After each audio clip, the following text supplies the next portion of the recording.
After being deliberately excluded from my brother's graduation party without so much as an explanation, I booked a solo trip to Hawaii, and while I was sipping cocktails on the beach, their carefully planned celebration completely fell apart without me. I wasn't anticipating a grand entrance or pyrotechnics, but I certainly wasn't expecting to be completely overlooked. It began with a group message from my mother. "Hello everyone, the definitive guest list for Jason's graduation celebration is finalized.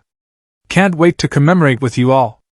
I reviewed the roster of names she included: cousins, longtime family acquaintances, distant relatives I hadn't seen since I was 12, yet somehow my name was absent. I checked again, thinking perhaps she forgot to mention me. She hadn't. Initially, I assumed it was some kind of oversight. I mean, I'm Jason's sibling, his elder sister, the one who drove him to university visits, who loaned him rent money more than once, who stayed awake with him during his late-night study sessions and revised his thesis because "You're better at grammar than I am." So I telephoned my mother. She answered with her typical cheerful voice. "Hi, sweetie, what's up? I didn't see my name on the graduation party list," I stated as calmly as I could. There was a pause. "Oh yes, well, dear, Jason wanted it to be more of a youthful gathering, you know, his university friends, that kind of atmosphere. We presumed you'd comprehend." Comprehend? Comprehend what? That my younger brother could host an event and I, his own kin, wasn't even considered? I remained silent. I just listened to her ramble through unconvincing justifications. "It's not personal," she added. "We just didn't want things to feel awkward with Ava being there." Ava? My former closest friend. The same Ava who became romantically involved with Jason a few months after we ceased communicating? I hadn't spoken to her since the betrayal, and now she was apparently on the attendee list. "Oh, come on," Mom said when I became quiet. "Don't make a big deal out of this. It's just a party." I disconnected the call without responding. My hands were trembling. This wasn't merely a party. This represented years of contributing, supporting, sacrificing, and suddenly being deemed insignificant when it no longer served their purpose. I had always played the role of the conciliator, the problem solver, the reliable daughter. But clearly, I was only valuable when I was useful, and in that moment, something within me fractured. After I ended the conversation, I simply sat there, gazing into space, my thoughts swirling into a haze of disbelief, fury, and pain. I couldn't stop dwelling on it. Jason's graduation was a significant event, something I'd supported him through every stage of the journey. And now that it was time to celebrate, I wasn't just overlooked, I was intentionally excluded. My own mother made it clear that my presence was inconvenient, that my emotions were secondary to keeping Ava comfortable. Ava, who had betrayed me and apparently still held a perpetual pass into the family circle. The more I reflected on it, the more I realized how frequently this had occurred, not just now, not just with this gathering. There had been birthdays they forgot to invite me to, family dinners where I'd be informed at the last minute, or not at all, calls that only came when someone required something. I had always agreed, always appeared, always been the dependable one, and it had led me nowhere. So I closed my laptop, rose, and fetched a glass of wine from the kitchen. I took a long sip and gazed out my apartment window at the twilight skyline. Then I retrieved my phone, opened my browser, and searched one word: Hawaii. It felt impulsive, reckless even, but it also felt right. If they could host a party without me, I could live my life without awaiting their approval. I wasn't about to sit around feeling sorry for myself while they laughed over drinks with Ava as if everything were perfect. I booked a 5-night stay at a beachfront resort on the Big Island, oceanfront suite, spa access, infinity pool, the whole package. I even upgraded to first class on the flight. For once, I wasn't budgeting for someone else's requirements. I was investing in my own peace. Once the confirmation emails arrived, I exhaled a long breath I hadn't realized I was holding. Then I opened Instagram and posted a simple story, a photo of my flight confirmation with the caption: "Uninvited but not unwanted. Island vibes. Family drama." I wasn't anticipating a significant response, but within minutes it began. Cousin Tara replied with a laughing emoji. Okay, Queen, go off. My friend Mason messaged. Wait, what? They really didn't invite you? That's messed up. You deserve better. But the one comment that stunned me came from Ava. Yes, Ava. She replied to my story with, Glad you found something to do. We didn't want drama anyway. I froze. My jaw clenched so tightly it hurt.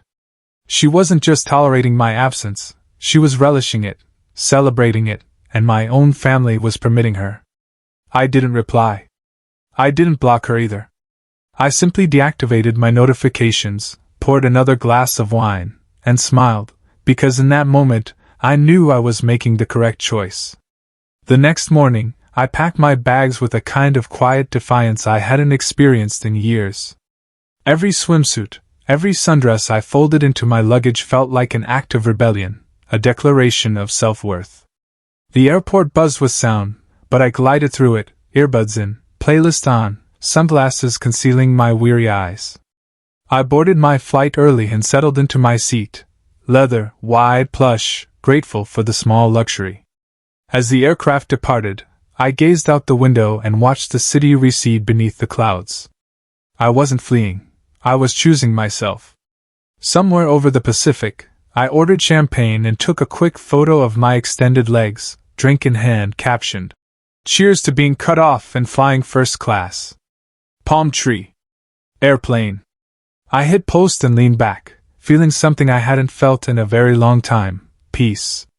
By the time I landed, my direct messages were overflowing. Tara again. Okay, I'm officially jealous. An old high school friend.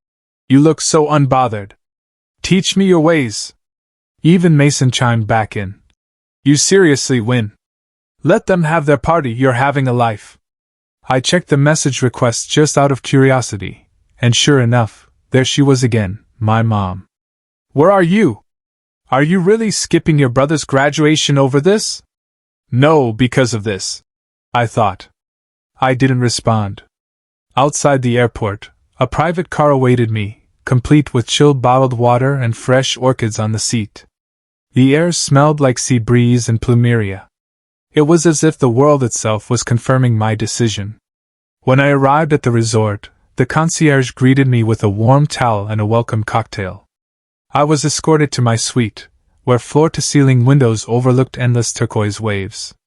The bed looked like a cloud. The balcony had a hammock swaying gently in the breeze. I set down my bags and walked directly outside, allowing the warm air to embrace me.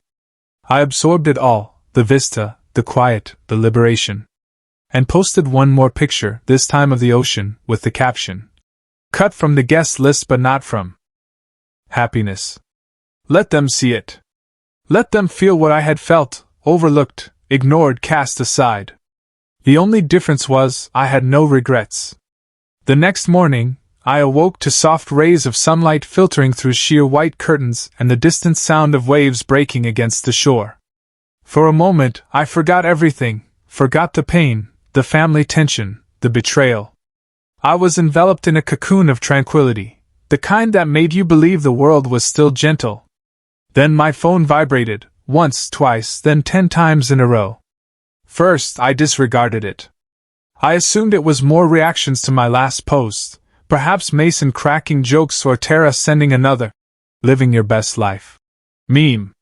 But then the names flashing across the screen made me sit up. Mom, Jason, Cousin Rob, Aunt Janice, Grandma. Back-to-back missed calls, voicemails, texts piling in faster than I could scroll through them. I sat up, pulled the robe tighter around me, and hesitated before unlocking the screen. The first message was from Jason. Can you please answer? It's bad. Then from Mom. We need you. There's been a disaster. Disaster? I blinked, heart pounding, not from concern, but from bewilderment. Then I opened the message from Cousin Rob. Brooke, you dodged a bullet. The party turned into a complete though. I blinked at the screen, the smallest smile tugging at my lips. I tapped to read more. Apparently, midway through the graduation party, Jason and Ava had a massive argument in front of everyone. According to Rob, Jason accused her of infidelity with someone from her department. She denied it loudly, and the argument escalated rapidly, screaming, crying, drinks spilled, people filming. At some point, Ava slapped Jason across the face, stormed out, and took his car. But that wasn't even the peak. Aunt Janice tried to intervene, slipped on the patio, and bruised her hip. Grandma, who hadn't even wanted to attend, started crying and said the entire party was cursed. And in the background of all of this, my mom was apparently panicking, trying to salvage things, but the venue cut the open bar early due to the commotion. I scrolled, astonished and mildly amused. Then I saw the crowning touch, a video. Jason, slurring, stumbling, grabbing the mic from the DJ and saying, "I guess this night's about betrayal, so cheers to fake friends and faker family." The video ended with him being pulled off stage. I laughed, truly laughed, for the first time in days, not because I was cruel, but because this was the very party they insisted would be awkward if I attended, the one I was. Too dramatic. 4. Too much of a problem. 4. And yet, somehow, they still managed to self-destruct without me. A minute later, my phone rang again. This time, it was Tara. I answered, already smiling. "Let me guess, you're calling from the wreckage?" She burst out laughing. "Girl, it was like a soap opera. You would have loved it if you hadn't been banned." I grinned. "Give me the highlight reel." Tara didn't hold back. She walked me through every twist, Ava storming out with Jason's car keys, Mom sobbing in a bathroom, Uncle Rick and Aunt Janice blaming each other for not intervening sooner, and Grandma dramatically declaring the family cursed by betrayal. "I think she was quoting you," Tara joked. "Perfect," I said, sipping my morning coffee with the most scenic view I'd ever had. Then Tara added something that made me pause. "Oh, and by the way, people started saying the drama wouldn't have happened if you had been there." I blinked. "Wait, what?" "Yeah, Aunt Janice told your mom that you're usually the one who calms Jason down when he spirals. Then your mom said something about how maybe they should have asked you to come after all." I stared at the screen. "Let me get this straight. I was excluded because my presence might cause drama, and now they're blaming the lack of my presence for the actual drama?" Tara snorted. "Yep. Poetic, right?" I leaned back into the lounge chair on my balcony, letting the warm breeze play through my hair. I should have been angry, should have felt smug or vindicated. Instead, I just felt free. "They're planning some kind of family meeting when you get back," Tara added. I laughed again. "Yeah, that's not happening." "Didn't think so," she said with a grin in her voice. "You staying out there longer?" I didn't answer immediately. I looked out at the ocean, the waves curling gently across the sand. Then I opened a browser tab and searched for Hawaii resort extensions. With a few taps, I added another 5 days to my stay. Then I posted one more photo, palm trees swaying under a clear blue sky, and wrote, "Sometimes peace means choosing to stay gone. Let them fix their mess. Let them talk circles around their regrets. Let them hold their family meetings and whisper about curses and missed opportunities." As for me, I was just getting started. The sun had just dipped below the horizon, painting the ocean in deep shades of pink and orange. I was lounging under a cabana, sipping a mango cocktail with a paper umbrella that was purely decorative but still made me feel ridiculously luxurious. The air smelled like sea salt and hibiscus. There was soft island music playing somewhere in the distance. It was perfect. Then my phone vibrated again. I rolled my eyes before even checking it. I'd blocked Mom, Jason, and a handful of other relatives already, but voicemails and messages were still sneaking through from unknown numbers. I debated tossing the phone into the sand, but curiosity won out. This time, it was from my cousin Lisa. "Okay, I know you're ignoring everyone, and honestly I get it, but I swear you're going to want to hear this. Call me. You have to hear what Grandma said." I stared at the message for a beat, then grinned. Lisa was usually the one who stayed out of drama, which meant if she was reaching out, something truly outrageous had gone down. I hit call. She answered immediately, whispering like she was hiding behind a curtain. You're calling me? Thank God. Okay, are you sitting down? I looked around at the 5-star beachfront resort enveloping me like a dream and smirked. Yeah, I think I'm in a pretty good place for this. Okay, she said, practically breathless. So, after the whole party exploded, Ava storming out, Jason sobbing, the bars shutting down, your mom and Aunt Janice got into it. I raised an eyebrow. Over what? You, she said flatly. I blinked. Wait, what? Yeah, Aunt Janice said the whole meltdown could have been avoided if you were there, that you're the only one who's ever been able to calm Jason when he spirals. I almost dropped my drink from laughing. So the same people who cut me out are now blaming me for not being there to clean up their disaster? It gets better, Lisa said. Your mom said Janice was being dramatic, and then Grandma cut them both off, stood up, raised a finger, and said, and I quote, "This is what happens when you alienate family. The universe takes note." I laughed so loud that a couple walking by turned and smiled. Oh, and then she added, maybe if you hadn't treated Brooke like an outsider, Jason wouldn't be alone right now. I shook my head, stunned. Grandma actually said that? Lisa chuckled, loud enough for half the room to hear. I think she was hoping you'd appear out of thin air just to say I told you so. That would have been a power move, I admitted. But anyway, Lisa said, Mom tried to reach out to the groom's family to smooth things over, and his mom said, this sounds like a personal issue, then hung up. I nearly choked on my cocktail. Oh my God! Yep, it's been a symphony of disaster, but somehow all roads lead back to you. It's like they forgot they cut you out in the first place. I leaned back, eyes on the horizon. You know what the best part is, Lisa? What? I don't care. She burst out laughing. You know what? Good. You shouldn't. I just thought you'd appreciate hearing that karma came around wearing heels. I smiled. I appreciate it more than you know. There was a beat of quiet on the line. Then Lisa said softly, You really did the right thing, Brooke. I mean it. You don't deserve the way they treat you. Thanks, I murmured. And I'm not going back. Not to fix things, not to make it okay. They made their choice. Respect, she replied. So, are you really staying longer? Already extended my trip another 5 days. Lisa whistled. That's iconic. I laughed again, feeling that warm flush of affirmation settle in my chest. Let them have their family meetings and passive-aggressive texts. I'm going to have a beachfront massage and zero guilt. She chuckled. Live your best life, and send me a photo of your breakfast tomorrow. I want to live vicariously. Deal? We hung up, and I stared at the sky. It was deep blue now, with a scattering of stars just beginning to shimmer. I hadn't felt this weightless in years.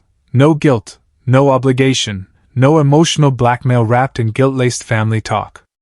I opened my messages one more time and scrolled through the blocked notifications. Mom, Jason, even Ava. I let out a soft laugh. Then I posted one final photo for the night, my drink against the backdrop of a glowing ocean. The caption, They wanted me out, so I stayed gone. Best decision I've ever made. Then I turned my phone off completely, waved to the server for another round, and let the sound of waves drown out everything else. For once, I wasn't the fixer. I wasn't the scapegoat. I wasn't the forgotten one waiting to be remembered. I was just free. The next morning, I awoke to the sound of gentle waves and the scent of plumeria drifting in through the open balcony doors. I stretched under the soft cotton sheets, a warm sense of peace lingering in my chest. I hadn't dreamed about family drama. I hadn't woken up dreading messages or obligations, just calm. I rolled over, picked up my phone half out of habit, and hesitated. Part of me wanted to stay completely unplugged, but curiosity got the better of me. The notifications flooded in instantly, even with most of them blocked. Voicemails and texts had slipped through like water under a closed door. First one. Mom, you need to stop acting like a child and call me. This isn't funny anymore. Then Jason. I can't believe you're doing this. You're my sister. We're supposed to be family. Another from an unknown number, likely Aunt Janice. We need to talk. This family needs fixing before it's too late. I rolled my eyes and pressed delete. Their tone had shifted so fast, from dismissive to desperate, from indifferent to demanding. It was almost laughable. A week ago, I wasn't even worth inviting to a celebration. Now I was the missing piece in their crumbling narrative. Then one message caught my attention. It was from Lisa. Just a heads up, your mom's trying to gather the family for a healing discussion when you get back. Thought you'd want to know. I actually laughed aloud. They expected me to return, sit in a circle, nod through forced apologies, and pretend this hadn't happened, like I'd be the bigger person, like I'd sweep it under the rug again.